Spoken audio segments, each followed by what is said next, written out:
The vines create a network to alert Vecna. Why wasn't he alerted when our protagonist stepped foot in the Upside Down? Why didn't he attack them there? What the fuck is this?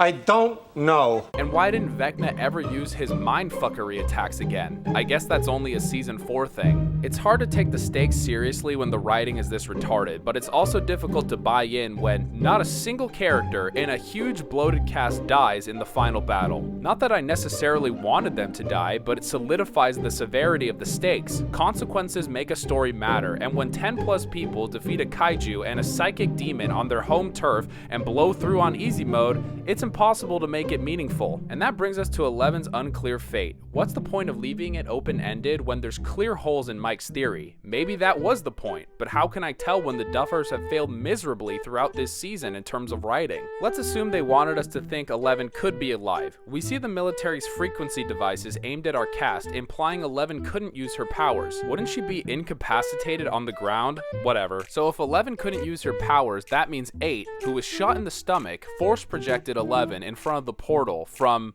who knows how far away at just the right time, while also pulling Mike into the void so that 11 could say goodbye. Or was that 8 pretending to be 11? And even when she blew up underneath the bomb, the 11 projection still managed to stay materialized? God, this is sloppy. You big dildo.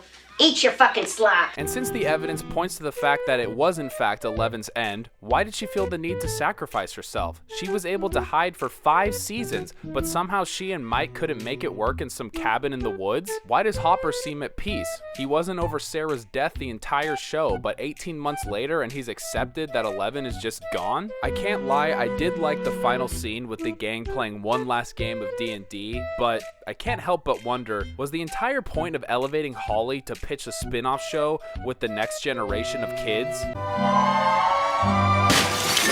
If so, sincerely go fuck yourself, Duffer Brothers. And to add one last insult to injury, Mrs. Wheeler's scars are magically gone. I guess the makeup department took the day off, and I can't blame them. This season sucked. There's a lot more I could critique, but let's just get this over with. Was this finale the biggest disaster I've ever seen? No, but what a disappointing way to conclude over a decade of storytelling. The Duffer Brothers have signed on for some Stranger Things spin-offs. No thanks. They proved they didn't have the skills nor motivation to make their show make sense and give the characters fans have loved a solid ending. And how will Stranger Things be remembered? Bad endings tend to leave sour taste in people's mouths, and although this season will break Netflix viewership records, will fans want to revisit the series in a few years? I, for one, am not inspired to rewatch a show when it's clear the writers didn't bother to rewatch either.